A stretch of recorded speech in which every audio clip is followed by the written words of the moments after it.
இப்போ தமிழ்நாடு முழுக்க பரபரப்பாக பேசப்படுற விஷயம்னா அது பொள்ளாச்சி கேஸை பற்றி தான். கிட்டத்தட்ட 200க்கும் மேற்பட்ட பெண்களை ஃபேஸ்புக் மூலமாக சீரழித்து 1200க்கும் மேற்பட்ட வீடியோக்களை எடுத்து வச்சிருக்காங்க ஒரு கும்பல். அதில் முக்கியமான குற்றவாளியாக கருதப்படுறவன் தான் திருநாவுக்கரசு. இவனையும் இவன் கூட்டாளியான சபரிங்கிற நபரையும் சிலர் தாக்கி வீடியோ எடுத்து இருக்காங்க. அந்த வீடியோவை நீங்களும் பாருங்க.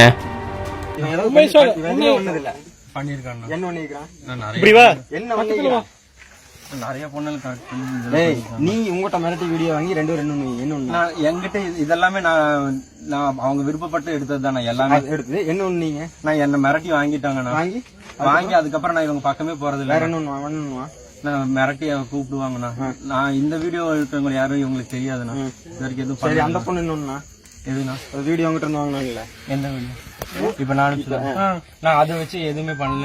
தெரியலண்ணா. நான் 2 நாளைக்கு முன்னாடி பண்ணது இல்ல. நான் கேக்குறேன், உனக்கு தெரியுமா தெரியாதா?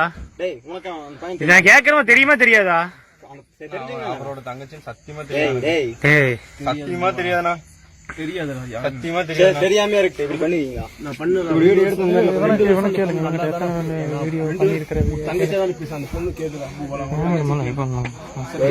சத்தியமா கேள்றா. தங்கச்சி கேள்றா. போய் எல்லாம் கேட்க முடியாது.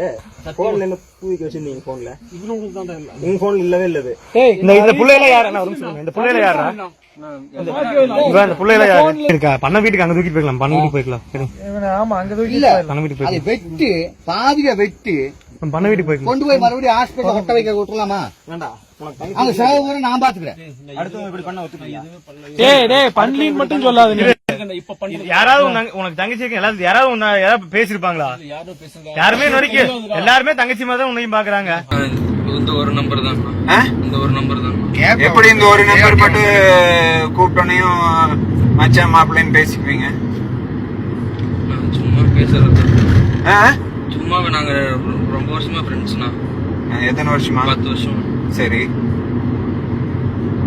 சும்மா பாப்பா பேசுறது. மீட் பண்ணி காலேஜ்ல போய் பார்த்ததுக்கு அப்புறம் என்ன சொன்னேன்? நான் கார்ல வந்தேன்.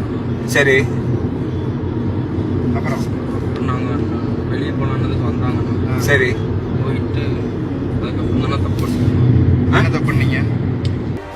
இப்போ இவன் போலீஸ் கஸ்டடியில் இருக்கான். இப்போ திருநாவுக்கரசு மேலே குண்டர் சட்டம் போடப்பட்டு இருக்கு. ஆனால் அவங்க அம்மா தன்னோட மகனுக்கு ஜாமீன் வேணும்னு சொல்லி கேட்டு இருக்காங்க. பெரிய பெரிய முக்கிய புள்ளிகளோட தொடர்பு இந்த கேஸில் இருக்கிறதா சொல்லப்படுது. ஆனால் ஒன்று மட்டும் நிச்சயம், இப்போ இந்த கேஸை பற்றி நாம் பரபரப்பாக பேசிகிட்டே இருக்கோம். நாளைக்கே வேறொரு விஷயம் வந்துடும். உடனே அது பின்னாடி போயிடுவோம். பாதிக்கப்பட்டவங்க தான் பாவம். அடுத்த வீடியோ பார்க்குறதுக்கு முன்னாடி கீழே இருக்கிற சப்ஸ்கிரைப் பட்டனை கிளிக் பண்ணி எங்கள் ஃபுல் மீல்ஸ் சேனலை மறக்காமல் சப்ஸ்கிரைப் பண்ணுங்கள். கூடவே பக்கத்தில் இருக்கிற பெல் ஐக்கானையும் கிளிக் பண்ணுங்கள்.